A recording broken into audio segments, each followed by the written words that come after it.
보실 하나님의 말씀은 시편 42편 1절입니다. 시편 42편 1절 말씀 함께 한 목소리로 교독하겠습니다. 하나님이여 사슴이시는 이를 찾기에 간절함같이 내 영혼이 주를 찾기에 갈급하니이다. 아멘.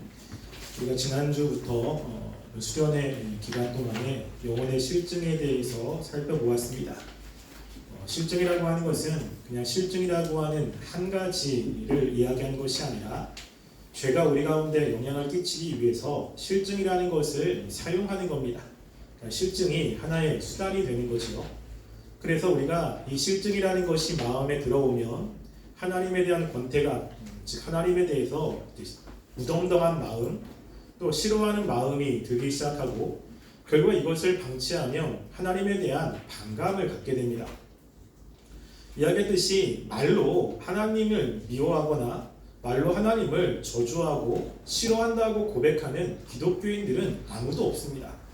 다 하나님을 사랑한다고 하고 하나님을 사랑하길 원한다고 하고 또 하나님이 원하시는 삶을 살고 싶다고 고백은 하지만 실제 마음으로 그렇게 느끼지 못하는 거죠. 우리가 하나님이 원하시는 건 이 고백인데 이 고백이 마음에서 나오는 고백을 원합니다. 마음이 없는 고백은 위선일 수 있습니다. 스스로 그렇게 하면서 나는 고백을 했기 때문에 그 나름대로 잘 살고 있다고 생각하는 위선이 되기 쉽습니다. 그래서 우리가 고백과 같은 마음의 상태를 유지하는 것이 굉장히 중요한 것입니다. 그럴 때 우리 마음 가운데 실증이 어떻게 나타나는지 우리가 어떤 것이 실증인지를 그동안에 같이 말씀을 통해서 살펴보았을 겁니다. 우리가 수련회 가가지고 실증이 가져다주는 파괴력을 함께 살펴보았어요. 수련회를 참석하지 못한 우리 청년들은 아마 임원 우리 돌보미들이 수련회 말씀 파일을 아마 올려둘 겁니다. 그 말씀을 좀 들으시면 도움이 될 거라 생각을 합니다. 오늘은 그러면 우리는 실증을 어떻게 이겨야 되는지를 함께 살펴보려고 합니다. 근데 이 실증을 이기는 것은 실증만이 아니고 죄를 이기는 것과 관련이 있습니다. 왜냐하면 실증은 죄가 사용하는 도구이기 때문에 그렇습니다. 그럴 때 우리가 마음 가운데 실증이 있을 때 중요한 것 중에 하나는 다 원론적인 거지만 하나님을 찾는 거예요. 이것밖에 다른 것이 없습니다. 우리가 하나님을 찾는다는 것은 하나님을 따라간다는 것입니다. 우리가 하나님을 찾아서 하나님의 은혜를 경험한다라는 것으로 끝나는 것이 아니라 내가 하나님을 찾는다는 것은 내가 하나님이 원하시는 삶을 산다라고 하는 것이 전제되어 있습니다. 그래서 우리가 하나님을 끊임없이 추구한다는 것은 내가 하나님이 원하시는 삶, 하나님이 원하시는 모습, 하나님이 원하시는 인격 이런 것들을 갖추기를 원하는 마음으로 하나님을 찾게 되는 겁니다. 하나님이 찾을 때 하나님이 주신 은혜를 경험해서 마음의 평안함을 경험할 수도 있습니다. 거기서 끝나는 것은 하나님이 원하시는 모습이 아니고 실제 하나님이 우리에게 요청하는 그러한 삶의 모습도 아닙니다. 우리가 대부분 실증에 빠지거나 죄를 범해서 어려움이 있을 때 그런 것들은 아마 우리가 하나님께 죄를 지어서 당하는 어려울 겁니다. 그럴 때 대부분 마음 가운데는 하나님께 가기보다는 하나님을 찾지 않으려고 하는 마음이 분명히 있습니다. 그런데 그럴지라도 중요한 것은 우리가 하나님을 찾으면 하나님이 우리를 만나 주신다라고 하는 거예요. 이게 성경이 굉장히 많이 이야기를 하고 있습니다. 읽진 않겠지만 신명기 4장 30절부터 31절 말씀에 보면 이렇게 모세가 이스라엘 백성에게 이야기를 합니다. 그러나 내가 거기서 내 하나님 여호와를 찾게 되리니 만일 마음을 다하고 뜻을 다하여 그를 찾으면 만나리라. 그 모든 일이 내게 임하여 환난을 당하다가 끝날에 내가 내 하나님 여호와께 돌아와서 그의 말씀을 청종하리니 내 하나님 여호와는 자비하신 하나님이라. 그가 너희를 버리지 아니하시며 너를 멸시하지 아니하시며 내 조상들에게 맹세하신 언약을 잊지 아니하시리라 라고 이야기합니다. 이 말씀은 이스라엘 백성들이 가나안 땅에 들어가면 반드시 하나님을 떠난다는 거예요. 하나님보다는 우상을 사랑하게 되고 하나님과 관계가 멀어져서 하나님이 그들에게 징계를 내리시는 것을 전제하고 있습니다. 그렇게 하나님을 떠나고 그리고 하나님이 주시는 징계를 경험하는 그때 이스라엘 백성들이 하나님께 나와 하나님을 찾으면 하나님이 만나주시겠다는 거예요. 하나님이 만나주시는 그 근거는 이스라엘 백성들이 말씀대로 잘 살았기 때문도 아니고 이스라엘 백성들이 기도를 많이 했기 때문이 아니라 하나님이 이스라엘 백성들에게 약속을 해주셨기 때문입니다. 하나님은 그 약속의 근거에서 우리가 하나님을 찾을 때 우리를 만나주시는 거예요. 그래서 이 모세는 너희들이 하나님과 관계가 멀어지고 마음에 하나님보다 우상을 사랑하고 그리고 하나님의 징계로 힘들 때 하나님이 함께 하셔야 그 모든 것들을 다 이길 수 있고 하나님이 함께 하셔야 너의 삶에 평안한데 그 하나님께 함께 하기 위해서 뭘 하라고요? 하나님을 찾으라고 이야기를 합니다. 자신의 마음속에 죄책감도 있고 그리고 하나님 말씀대로 살지 못한 것 때문에 내가 과연 하나님께 나갈 수 있는 자격이 있나? 라는 생각을 가질 수도 있습니다. 그럴 때 이야기하는 것은 하나님을 찾아야 되는 근거는 우리에게 있지 않다는 거예요. 우리가 얼마나 잘 살았는지, 우리가 얼마나 하나님에 대한 간절한 마음이 있는지 이것보다는 하나님의 약속이 있기 때문에 하나님께 나갈 수 있는 그 당위성이 생긴다는 겁니다. 그거를 근거로 해서 하나님을 찾으라고 이야기합니다. 실제로 호세아서 말씀해 보면 이스라엘 백성들이 하나님 앞에 굉장히 많은 심판과 징계를 받았습니다. 호세아는 북이스라엘 멸망할 때 활동했던 선지자지요. 북이스라엘 멸망할 때는 정말로 하나님보다는 다른 우상들을 섬겼습니다. 하나님이 선지자들을 보내도 선지자의 말씀을 듣지 않고 그리고 자꾸만 헛된 망상에 빠져 있는 그때입니다.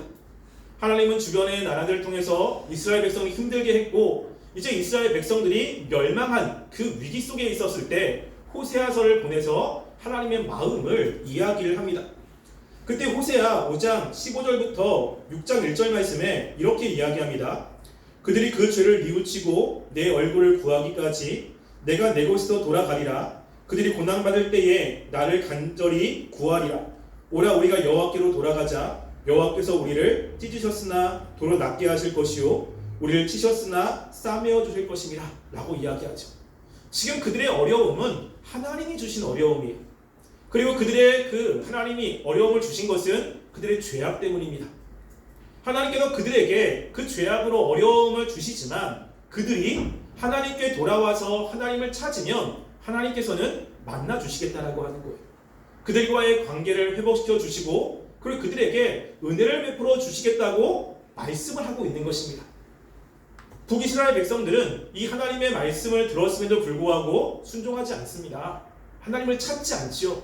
결국에는 북이스라엘 백성들이 멸망을 하게 됩니다. 지금 이것을 통해서 하나님은 끊임없이 하나님을 떠난 사람들 그리고 하나님께 떠나서 하나님께 징계 가운데 있는 사람들에게 이야기하기를 나를 찾으라고 이야기를 하죠. 하나님을 찾으면 하나님의 만나주시고 은혜를 베풀어 주셔서 다시 하나님과의 깊은 교제를 하게끔 해주시겠다는 것입니다. 이게 하나님의 은혜고 그리고 하나님이 우리에게 말씀을 하고 있는 것입니다.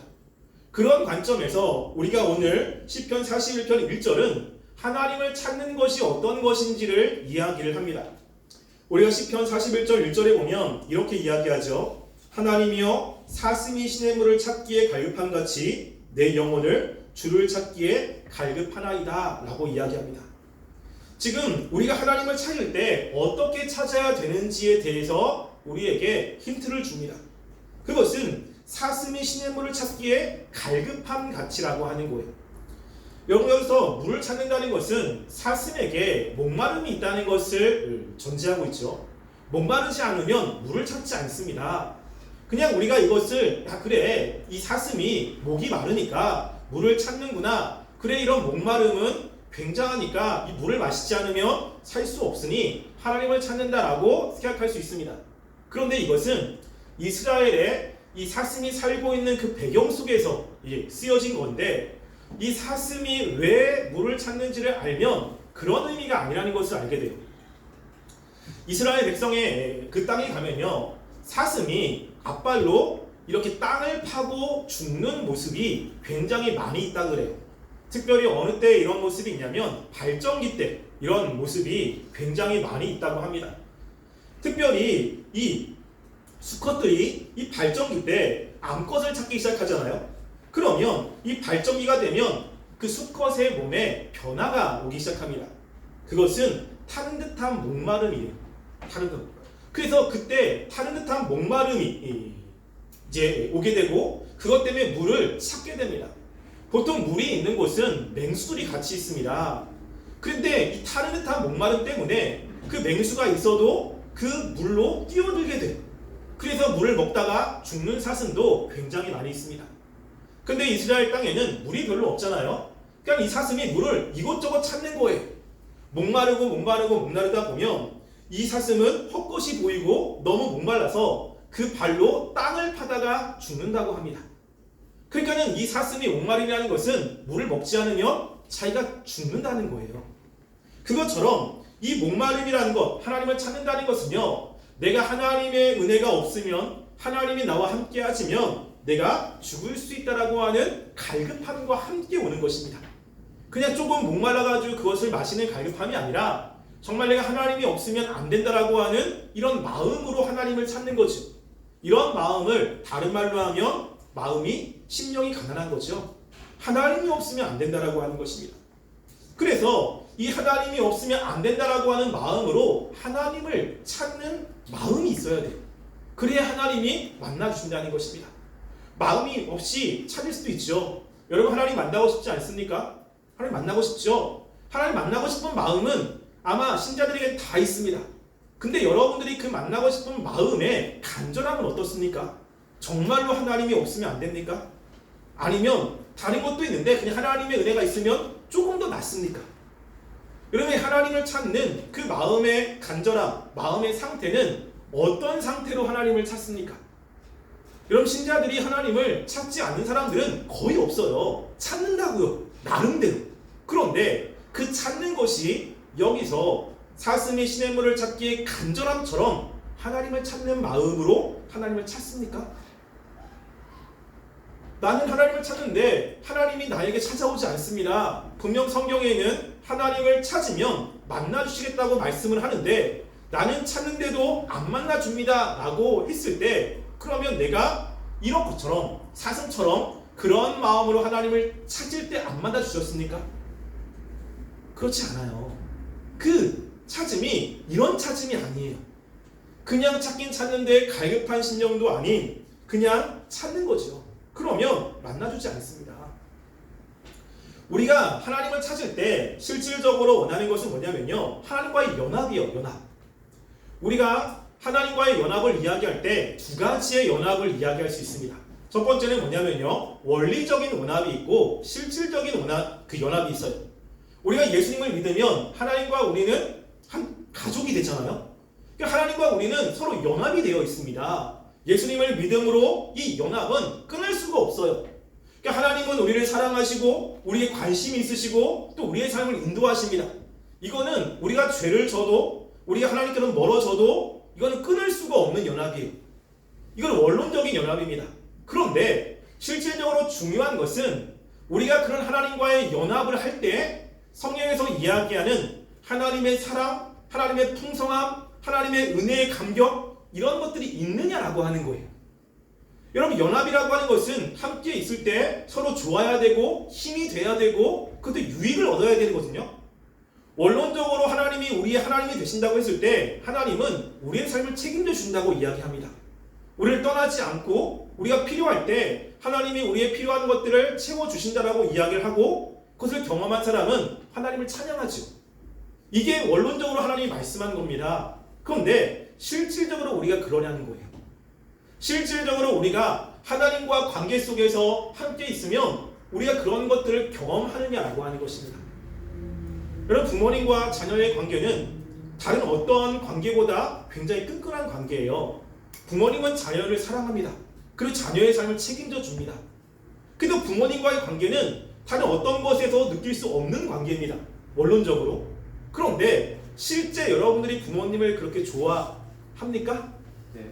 아, 네, 감사합니다. 네, 그런 사람도 있죠. 근데 그렇지 않은 사람들이 더 많아요. 뭐 저도 부모님과의 관계가 좋진 않습니다. 예전에, 지금은 좀 그렇지. 네. 부모님을 막 만나고 싶고 막 이렇지 않잖아요.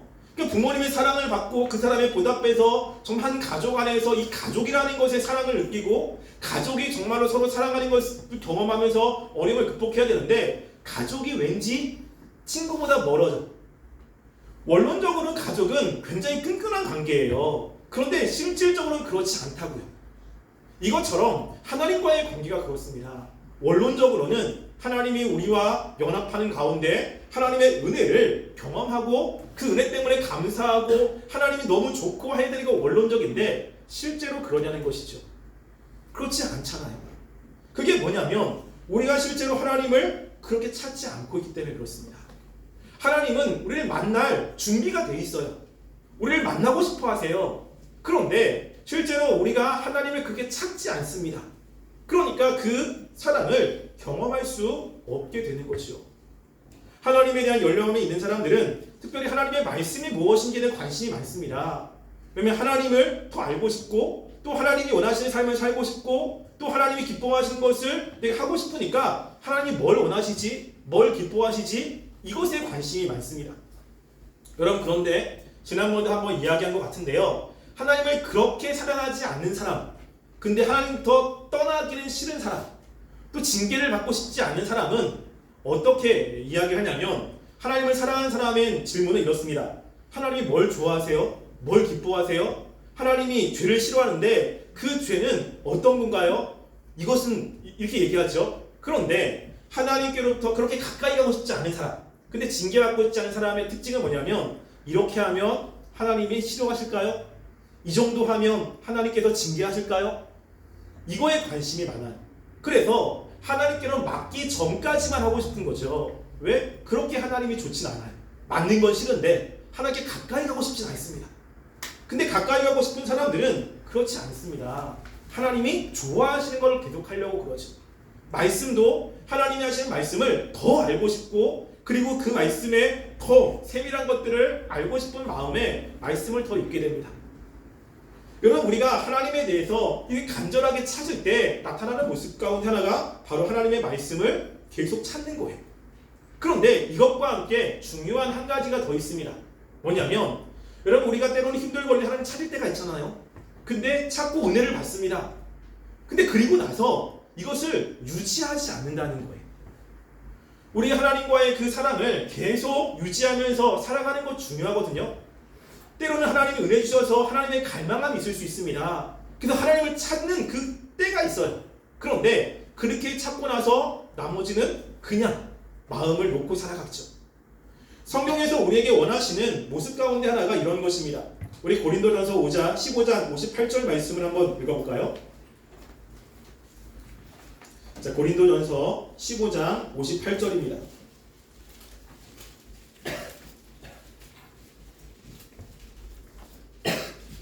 고린도 15장 58절 말씀 함께 읽어보겠습니다. 읽겠습니다. 시작. 그러므로 내 사랑하는 형제들아 견실하며 흔들리지 말고 항상 주의 일에 더욱 힘쓰는 자들이 되라. 이는 너희 수고가 주 안에서 헛되지 않은 줄 알리라. 아멘. 지금 사도 바울이 이야기를 하기를 사랑하는 자들아 견실하며 흔들리지 말라고 이야기를 해요.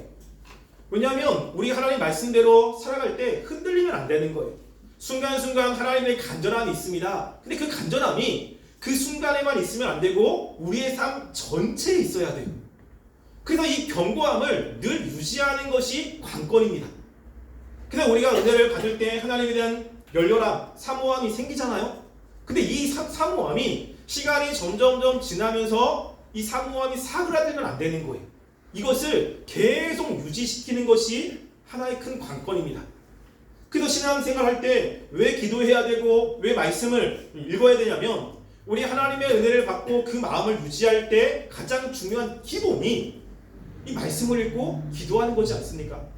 그러니까 말씀을 읽고 기도하는 것이 점점점 사라지면 하나님을 찾는 것이 사라질 수밖에 없는 거예요. 그래서 우리가 하나님을 만나는 그 시간, 특별히 하나님께 나아가는 그 기간만이 아니라 계속 말씀을 읽고 기도하라는 이유 중에 하나가 바로 그런 것입니다. 두 번째는 뭐냐면요. 우리의 인생의 목표에 중요한 것 중에 하나를 하나님을 사랑하는 것으로 삼으셔야 돼요. 그래서 우리가 하나님을 더 사랑하는 마음으로 나가야 됩니다. 자, 우리가 하나님이 우리를 구원하셨지 않습니까? 그러면 하나님이 우리를 구원하신 목적이 과연 어떤 것일까요? 여러분, 하나님이 왜 우리를 구원했을까요? 우리를 구원한 목적. 우리 입장에서는 천국 가는 거겠죠. 천국 가면 너무 좋으니까. 하나님이 우리를 천국으로 보내시는 것. 이게 우리에게는 굉장히 중요한 은혜죠. 그런데 하나님의 입장에서 한번 생각해 보시면 하나님이 우리를 구원하신 목적이 과연 뭘까요? 천국 보내는 거? 그게 목적이라면 우리가 예수 믿고 바로 천국으로 보내면 됩니다. 하나님은 우리를 천국으로 보내는 게 목적이 아니에요. 다른 목적들이 있습니다. 하나님이 우리에게 은혜를 베풀어 주세요. 우리 은혜를 받으면 마음의 평강함이 있습니다. 그런데 그 은혜를 주시는 하나님의 목적은 과연 무엇일까요? 하나님은 왜 우리에게 은혜를 베풀어 주십니까? 그럼 대기업에 가면 돈을 많이 주죠. 그러니까 제 동생도 삼성에 있고 그렇습니다. 대기업 가면 돈을 진짜 많이 줘요. 근데 대기업에서 돈을 그렇게 많이 주는 이유가 무엇이겠습니까? 복지시설, 편의시설을 다 이렇게 제공해 주는 이유가 뭐죠?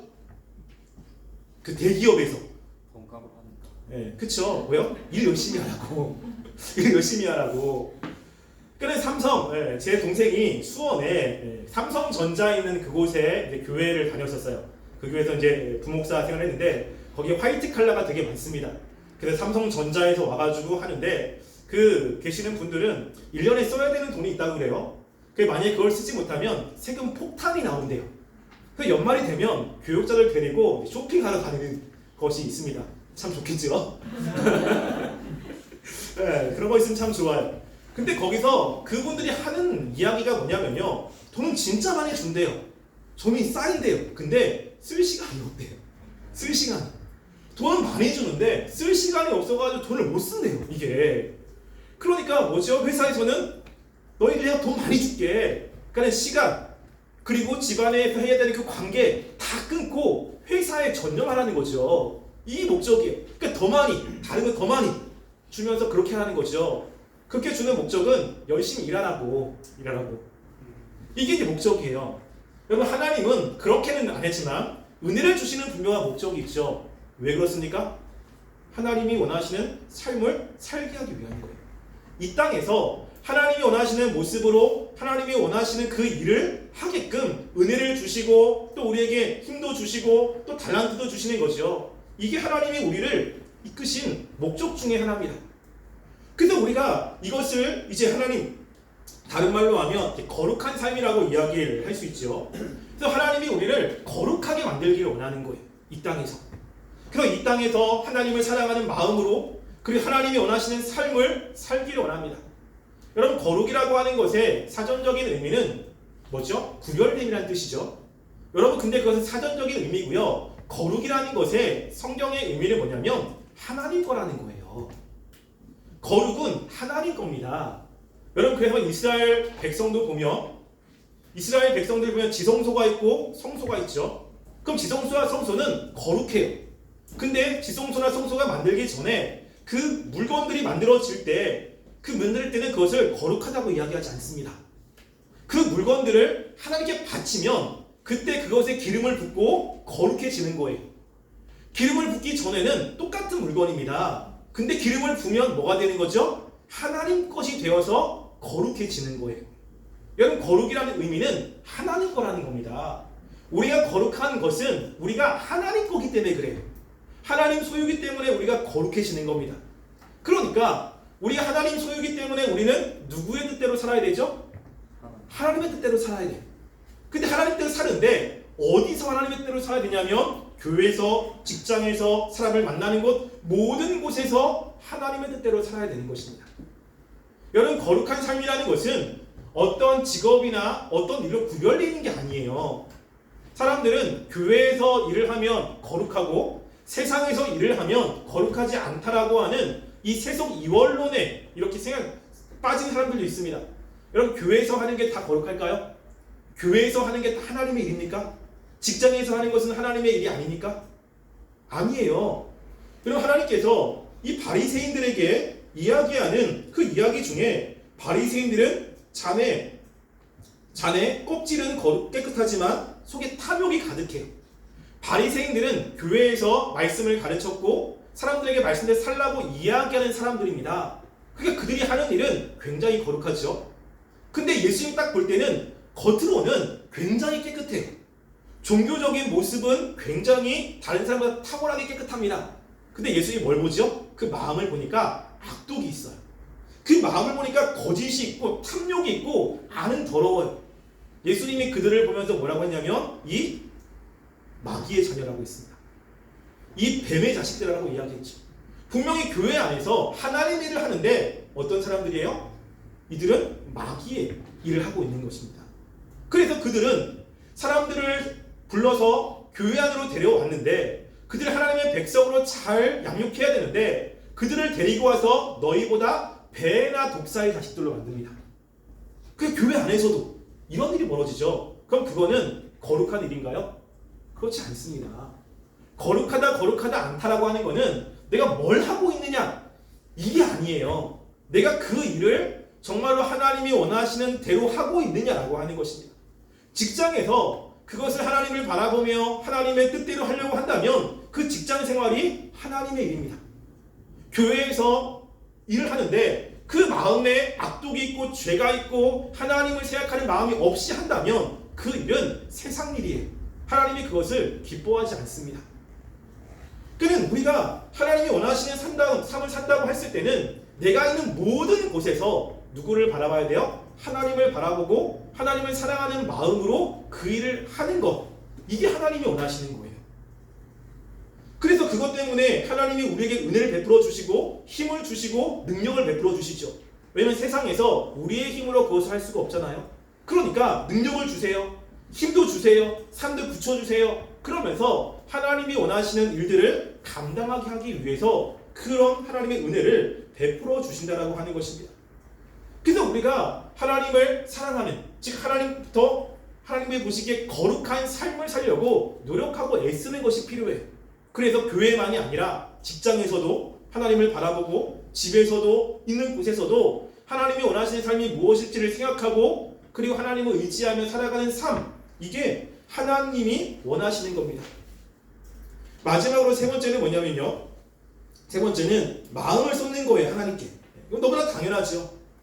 그래서 우리가 하나님께 마음을 쏟아서 나가야 되는 거잖아요. 근데 마음을 쏟는 것이 쉽지는 않습니다. 우리가 특별히 이제 제가 이 마음을 쏟는 것과 관련된 기도를 많이 이야기를 하는데요. 여러분 기도가 쉽진 않잖아요. 그러니까 기도를 통해서 마음을 쏟고 그 마음을 통해 하나님과 관계를 맺는 것은 정말로 쉽지 않습니다. 그 마음을 쏟는다고 할 때 이 실수하는 것 중에 하나가 뭐냐면 기도 열심히 해야 돼. 그래서 열심히 부르짖습니다. 열심히 무엇인가 마음을 쏟으려고 애를 써요. 여러분 부르짖는 게 다 나쁘다는 이야기는 아닙니다. 근데 부르짖으면 내 마음에 하나님에 대한 열정이 살아나고 하나님께 더 마음이 쏟아지고 이렇습니까? 저는 안 그렇더라고요. 그럼 제가 기도 인도할 때 웬만해서 주여를 외치거나 아니면 열심히 막 힘내가지고 하라는 얘기를 잘 안 합니다. 저도 잘 안 해요. 그 이유 중에 하나가 예전에는 정말로 열심히 했거든요. 제가 대학교에 들어갔을 때 이제 군대 제대하고 나서 대학교에 갔을 때 하루에 제가 기도를 6시간을 한 적이 있어요. 아침 먹고 기도하고 점심 먹고 기도하고 저녁 먹고 기도하고 공부하다가 쉬는 시간에 가서 기도하고 열심히 기도했습니다. 정말 그때 마음을 다해서 부르짖기도 하고 정말 열심히 기도했어요. 그런데 기도를 했는데 해도 기도하고 난 마음이 공무해. 이 기도를 했는데 뭔가 되게 아쉽기도 하고 채워지는 게 별로 없어요. 그 기도에 대해서 고민을 굉장히 많이 했습니다. 그리고 저희 그때는 이제 2000년도 이때는 기도에 대한 붐이 많았고 기도하는 사람이 되게 많았잖아요. 그러니까 기도를 진짜 많이 했습니다. 근데 열심히 해도 기도가 안 되는 거예요. 하고 싶은데 그래가지고 주여도 부르고 몸을 흔들기도 하고 했는데 기도가 잘 안 돼요. 그러면서 제가 이렇게 말씀을 보면서 깨달은 것 중에 하나가 뭐냐면 기도에도 뭐가 있냐면 이 마중물 같은 게 있어야 된다는 생각을 좀 하게 됐습니다. 뭐냐면요, 우리가 마음을 쏟을 때 한 번에 마음이 확 쏟아지지 않습니다. 무엇인가 마음이 느껴지고 깨달아지면 그때부터 천천히 기도가 되고 마음이 쏟아지죠. 여러분 제가 찬양 인도를 할 때 찬양도 마찬가지잖아요. 찬양도 마음을 쏟는 거잖아요. 근데 대부분 만약에 제가 찬양 인도를 하는 것들을 같이 찬양했던 분들은 저는 처음부터 힘찬 노래를 안 부릅니다. 처음부터 에너지를 확 쏟는 그런 찬양을 안 해요. 대부분 찬양은 뭐냐면 읊조리는 찬양을 먼저 합니다. 내 마음을 준비하는 거예요. 뭔가 쏟기 전에 그 가사를 생각하고 내 마음을 조금씩 하나님께 드리는 겁니다. 그렇게 드리다 보면 어느 순간 마음이 조금씩 열려져요. 그리고 그러면서 그 가사에 마음이 쏟아지고 내 마음이 쏟아지면 그때 소리도 커지고 마음도 들려지는 거죠. 저는 기도도 그렇다고 봐요. 그 기도할 때 하나님 뭐 주세요보다 조용히 생각을 하는 거예요. 생각을. 하나님이 어떤 분이지? 하나님이 나에게 주셨던 은혜들 이런 걸 생각하면서 조근조근 읊조리기 시작합니다. 근데 읊조릴 때 그 내 마음을 쏟을 수 있는 만큼 계속 쏟는 거예요. 그러니까는 이 말을 해서 힘들다 그러면 소리를 더 줄입니다. 그리고 생각으로 기도합니다. 근데 조금씩 마음이 쏟아지면 이제 소리가 커지기도 하고 그리고 하나님께 마음이 쏟아지기도 하는 거죠. 여러분 우리가 말씀을 읽는 것도 마찬가지예요. 말씀을 마음을 다해서 읽어야지. 근데 이 말씀이 이해가 안 되면 마음을 다할 수가 없어요. 말씀을 읽는데 이해가 돼야지 정말 재밌네, 그렇네 하면서 마음을 쏟아서 말씀을 읽지 않습니까? 그러니까는 어려운 말씀은 내가 마음을 쏟을 수가 없는 거예요. 그러니까 우리가 하나님께 마음을 쏟는다고 이야기할 때 한 번에 내 마음을 드려야 돼, 내 마음을 쏟아야 돼 해서 한 번에 확 쏟으면 마음이 안 쏟아집니다. 그 제가 예전에 한번 이런 경험도 한 적이 있어요. 뭐냐면 기도를 하는데 기도가 된 것 같아. 그래서 제 느낌에 그래서 그러면 이제 열심히 하자 주여 했는데 쑥 들어갔어. 저는 그런 경험도 있더라고요. 찬양할 때 마찬가지로 찬양할 때 정말 마음이 열려서 해야 되는데 찬양을 조금 하다가 인도할 때 뭐 분위기나 이런 것들 생각해서 더 목소리를 확 내면요 감정이 갑자기 확 줄어드는 것들을 경험하게 돼요. 그래서 이게 자연스럽게 이렇게 갈 수 있도록 하는 게 너무나 중요하다는 생각을 더 많이 하게 됩니다. 우리가 하나님께 마음을 쏟는다고 했을 때 어려워요. 쉽지 않습니다. 여러 가지 방해들이 있습니다. 그래서 한 번에 쏟으면 안 되고요. 여러분이 쏟을 수 있는 만큼 조금씩 쏟아보세요. 여러분이 할 수 있는 만큼 하나님께 기도해보세요. 그러면 그 기도가 점점점 마음을 쏟아지는 기도로 여러분들이 변하게 될 겁니다. 그래서 여러분들이 기도할 때 처음부터 되진 않습니다. 그러니까 기도하거나 마음을 쏟는다고 할 때 여러분이 할 수 있는 것만큼 그리고 그것들을 계속 지속적으로 하면 기도가 됩니다. 또 기도할 때 이런 것도 있어요. 뭐냐면 여러분들이 이제 기도를 많이 안 하고 마음이 답답했을 때 기도로 갈 때 처음부터 기도가 잘 안 될 수도 있습니다. 그러니까 기도를 하려고 하면 잡생각이 나고 마음이 냉랭해져요. 여러분 그럴 때 포기하면 안 됩니다. 포기하면 기도로 들어가기 전에 마음이 냉랭하기 때문에 이 죄악된 마음들을 기도하지 못하게 하고 마음을 못 쏟게 하거든요.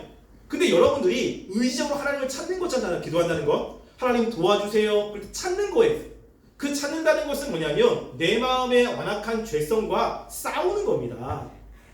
그러니까는 힘들다라고 하는 건 나는 하나님을 찾는데 내 마음이 안 움직인다는 거예요.